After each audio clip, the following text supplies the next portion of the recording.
Ein anderes Guten Abend Mallorca heute mal. Hier in einem Haus in Pagera gibt es eine Auswanderergeschichte, die sich so keiner wünscht. Es gibt hier einen großen Einsatz heute in dieser Straße, oder es gab ihn mit mehreren Rettungswagen, mit der Guardia Civil, und hinter uns seht ihr gerade den Leichenwagen der Gerichtsmedizin. Es gab hier ein Ehepaar, den Mann hat man im letzten Jahr kaum noch gesehen. Die Frau war auf einen Rollator angewiesen und muss gemeinsam mit ihrem Mann wohl mehrere Wochen in der Wohnung verbracht haben, als er verstorben ist. Das ist das, was uns Anwohner und Nachbarn jetzt hier erzählen.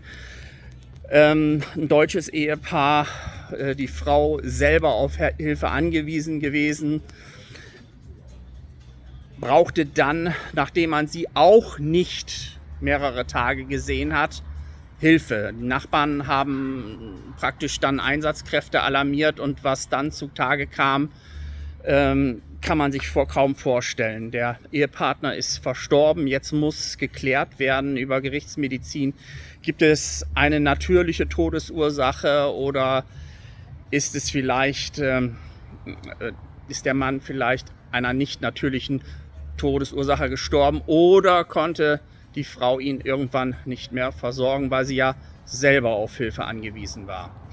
Normalerweise hätte man bei der Frau das schon nach einem Tag mitbekommen, denn sie besucht jeden Tag eine Bäckerei, holt sich dann ihr Brot, geht mit ihrem Hund Gassi und geht dann wieder nach Hause. Das ist so ihr tägliches Leben. In den Jahren zuvor war der Ehepartner auch immer in den Gaststätten hier in der Nähe. Man hat ihn gesehen, man hat ihm guten Tag gesagt, und der Mann war dann seit einem Jahr nicht mehr so zu sehen, und so hat man es auch gar nicht mitbekommen, dass er irgendwo in der Gesellschaft gefehlt hat. Und auch die Frau wäre wahrscheinlich nach einem Tag, nachdem sie nicht zu sehen war, praktisch hier gefunden worden. Ja, Auswandern nach Mallorca oder Auswandern ins Ausland kann für eben halt Leute, wenn sie die Sprache nicht perfekt sprechen, wenn sie auf Hilfe angewiesen sind, auch anders ausgehen. Was jetzt wirklich die Todesursache war, das können wir nicht klären.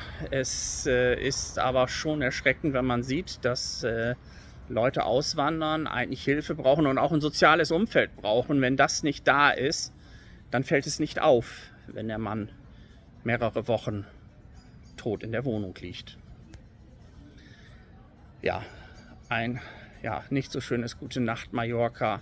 Ich schließe dann noch ab mit 2, 3 Bildern hier, und schreibt mir mal in eure Kommentare, weil mir fällt das die letzte Zeit auf. Viele Leute sagen, Deutschland ist so schlimm und wir wandern nach Mallorca. Ich meine, dieses Ehepaar hat hier schon lange gelebt, viele Jahre. Die gehören nicht zu den Auswanderern der aktuellen Zeit. Aber wie ist es denn, wenn man alt wird? Wenn man Hilfe braucht, wenn man sich nicht richtig bemerkbar machen kann, oder wenn es dann nicht auffällt. Auch hier in Spanien gibt es solche Systeme wie Hausnotruf, wo man Hilfe rufen kann.